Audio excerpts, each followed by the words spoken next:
Hey guys, Assalamualaikum. Welcome back to my channel.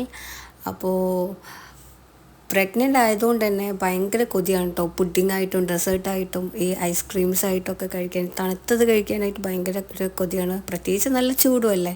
അപ്പോൾ ഞാൻ ഇന്നൊരു ഡെസേർട്ട് ഉണ്ടാക്കി കേട്ടോ.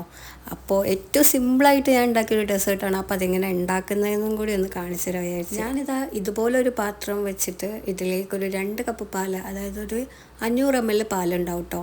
അതൊന്ന് ഞാൻ തിളപ്പിച്ചെടുക്കാൻ പോവാണ് കേട്ടോ. പിന്നെ അതേ ഇതുപോലൊരു പാത്രം വെച്ചിട്ട് നമുക്ക് പഞ്ചസാര ഒന്ന് ക്യാരമലൈസ് ചെയ്തെടുക്കാം കേട്ടോ. ഞാൻ അത്യാവശ്യത്തിന് പഞ്ചസാര ഇതിലേക്ക് ഇട്ട് കൊടുക്കുന്നുണ്ട്. എനിക്ക് ഇച്ചിരി മധുരം കൂടുതൽ വേണം, അതുകൊണ്ട് ഇത്രയും പഞ്ചസാര ഇട്ട് കൊടുത്തിരിക്കണം കേട്ടോ. ഇതൊന്ന് ഇനി ക്യാരമലൈസ് ചെയ്തെടുക്കാം.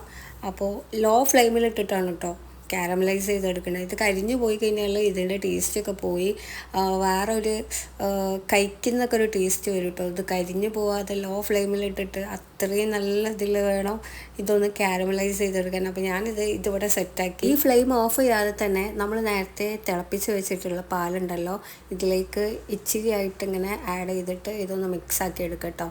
ഇത്തിരീച്ച് ഇങ്ങനെ മിക്സ് ചെയ്തിട്ട് മൊത്തത്തിൽ ഇതാക്കിയാൽ മതി. അപ്പോൾ ഞാൻ ഈ കുറച്ച് പാലൊഴിച്ചുകൊണ്ട് ഇത് നന്നായിട്ടൊന്ന് മിക്സാക്കി എടുക്കുന്നുണ്ട്. ഇപ്പം ഞാനിത് മുഴുവൻ പാലൊഴിച്ചിട്ട് നന്നായിട്ട് മിക്സ് ചെയ്തെടുത്തിട്ടുണ്ട് കേട്ടോ. ഇതൊക്കെ ഞാൻ ചെയ്തത് ലോ ഫ്ലെയിമിൽ വെച്ചിട്ട് തന്നെയാണ് കേട്ടോ. ഒരിക്കലും തീ കൂട്ടാൻ പാടില്ല. അപ്പോൾ ഈ ലോ ഫ്ലെയിമിൽ വെച്ചിട്ട് തന്നെ നന്നായിട്ട് മിക്സ് ചെയ്ത് സെറ്റാക്കി എടുക്കുക.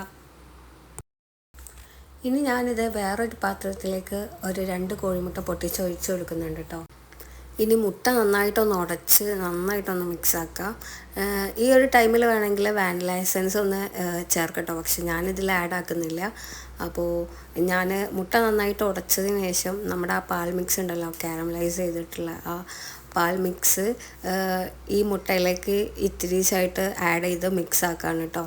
അങ്ങനെ നന്നായിട്ട് നന്നാക്കി മിക്സാക്കിയിട്ട് മൊത്തത്തിൽ അങ്ങോട്ട് നമുക്ക് ആ മുട്ടയിലേക്ക് ചേർത്ത് കൊടുക്കാം കേട്ടോ. ഞാനിത് കുറച്ചീച്ചായിട്ട് ഈ മുട്ടയിലേക്ക് ആ പാൽ മിക്സ് മുഴുവനായിട്ട് ചേർത്ത് നന്നാക്കി മിക്സാക്കിയിട്ടുണ്ട് കേട്ടോ. പിന്നെ ഞാനിത് ഇങ്ങനെയുള്ള 2 പാത്രത്തിലാണ് ഇപ്പോൾ ഇത് സെറ്റാക്കാൻ വേണ്ടി വെക്കുന്നത്. ഇതിലേക്ക് ഒഴിക്കുന്നതിന് മുന്നേ നന്നായിട്ടൊന്ന് അരച്ചിട്ടാട്ടോ, ഒരരിപ്പ വെച്ചിട്ട് അരിച്ചിട്ടാണ് ഇതിലേക്ക് ചേർത്ത് കൊടുക്കുന്നത്. പിന്നെ അലുമിനിയം ഫോയിൽ വെച്ചെങ്ങാണ്ട് ഇതുപോലെ ഒന്ന് കവർ ചെയ്തിട്ട് ഇങ്ങനെ ഒന്ന് കുക്ക് ചെയ്തെടുക്കാൻ പോവാണ് കേട്ടോ. ഒരു 15 മിനിറ്റോളം കുക്ക് ചെയ്തെടുക്കാം. ലോ ഫ്ലെയിമിൽ വെച്ചൊരു 15 മിനിറ്റ് കുക്ക് ചെയ്തെടുത്താൽ മക്കളെ ഇതൊരു അടിപൊളി ഡെസേർട്ട് അങ്ങോട്ട് റെഡി ആയിട്ടുണ്ട്. ഇതിനി ഒരു 2 hours ഒരു 3 hours ഒക്കെ ഫ്രിഡ്ജിൽ വെച്ച് ഒന്നുകൂടി തണുപ്പിച്ച് കഴിച്ചാൽ ഒന്നുകൂടി രസമാണ്. അപ്പോൾ ഞാനൊരു 2 hours ഫ്രിഡ്ജിൽ വെച്ചിട്ടാട്ടോ ഇപ്പോൾ ഇത് കഴിക്കാൻ പോകുന്നത്. അപ്പോൾ ഞാൻ എൻ്റെ ഒരു ചോയ്സിന് ഇത് ചെറുതായിട്ടൊന്ന് ഡെക്കറേറ്റ് ഒക്കെ ചെയ്തിട്ടുണ്ട്. അപ്പോൾ നിങ്ങൾക്ക് നിങ്ങളുടെ ചോയ്സ് പോലെ എന്താ വെച്ചാൽ ചെയ്യാം. അപ്പോൾ ഇത് കഴിക്കാനായിട്ട് അടിപൊളിയാണ്. വായിൽ ഇങ്ങനെ ഇട്ട് കഴിഞ്ഞാൽ അലിഞ്ഞു പോകുന്ന മാതിരിയാണ്, അത്രയ്ക്ക് സ്മൂത്താണ്. അപ്പോൾ എന്തായാലും ട്രൈ ചെയ്ത് നോക്കാം. അപ്പോൾ ഇനി എൻ്റെ ചാനൽ ആദ്യമായിട്ട് കാണുന്ന ആൾക്കാരൊക്കെ ഉണ്ടെങ്കിൽ സബ്സ്ക്രൈബ് ചെയ്യാം, ലൈക്ക് ചെയ്യുക, ഷെയർ ചെയ്യാം. അപ്പോൾ അടുത്ത വീഡിയോയിൽ കാണാം. ടാറ്റാ.